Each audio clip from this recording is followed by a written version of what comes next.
பொங்கல் பண்டிகைக்காக விதவிதமாக தயாராகும் பானைகள், நாகரீக வாழ்க்கைக்கு நகர்ந்த பொம்மை தயாரிப்பாளர்கள், நலிவடைந்த மண்பாண்ட தொழிலாளர்களின் வாழ்வாதாரம் பார்க்கலாம் இந்த செய்தி தொகுப்பில்.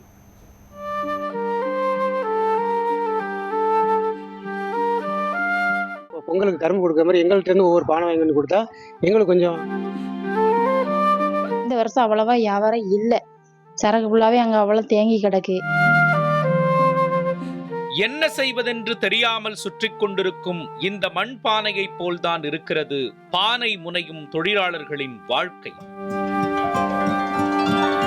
பண்டிகை காலங்கள் என்றாலே தொழிலாளர்களுக்கு வேலையும் வருமானமும் பெருகும் என்பார்கள்.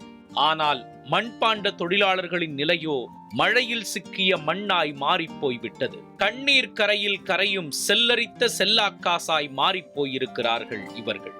கடின உழைப்புக்கு மத்தியில் பானைகளை தயாரித்து இப்படி நீண்ட வரிசையில் அடுக்கடுக்காக பானைகளை அடுக்கி வைத்திருந்தாலும் கூட அவை விற்பனையாகாத விரக்தி என்னவோ இந்த மண்பானை தயாரிக்கும் தொழிலாளர்களுக்கு இமாலயத்தை விட பெரியது. மழை டைம் எங்களுக்கு இதுல தொழில் இருக்கிறதுக்கு வாய்ப்பு கிடையாது. ஏன்னா காயணும், மண்ணு காயணும், பானை எல்லாமே காயாது.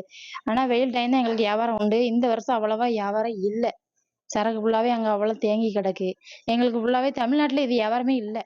வேலை இல்லாமல் வருமானமும் இல்லாமல் விழிப்பிதுங்கிருக்கும் இவர்களுக்கு யார் கை கொடுப்பார்கள் என்று காத்திருக்கின்றனர்.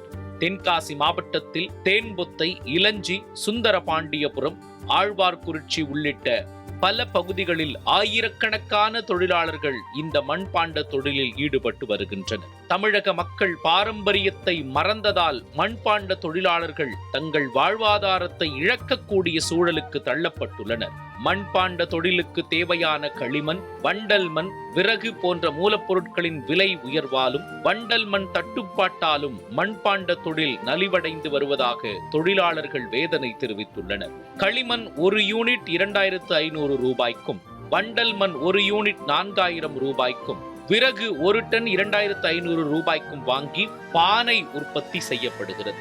இவ்வளவு விலை கொடுத்து வாங்கியும் பானைக்கு உரிய விலை கிடைக்காததால் தொழிலாளர்கள் அவதியுற்று வருகின்றனர். இதனால் பல்லாயிரக்கணக்கான மண் பானைகள் விற்பனையாகாமல் தேங்கி கிடக்கிறது. நெசவாளர்களுக்கு சேலை வேட்டி கொடுக்குற மாதிரி எங்களுடைய கைத்தொழிலையும் வாங்கி ஒவ்வொரு பொங்கலுக்கு கரும்பு கொடுக்குற மாதிரி எங்கள்கிட்ட இருந்து ஒவ்வொரு பானை வாங்கி வந்து கொடுத்தா எங்களுக்கு கொஞ்சம் அந்த மண்பானை தொழிலும் கொஞ்சம் ஊக்கமாக கொடுத்த மாதிரி இருக்கும். எங்களுக்கு வேலையும் கொஞ்சம் நல்ல நடந்த மாதிரி இருக்கும். ஏற்கனவே 200 குடும்பம் இருந்த வீட்டில் 100 குடும்பம் ஆகிப்போச்சு, 100 குடும்பம் இருந்த வீட்டில் இப்போ 50 குடும்பம் ஆகிப்போச்சு.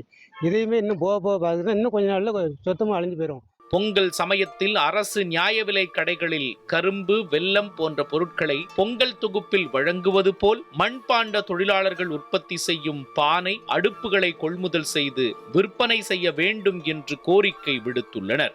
நியூஸ் 7 தமிழ் செய்திகளுக்காக தென்காசி செய்தியாளர் ராஜன்.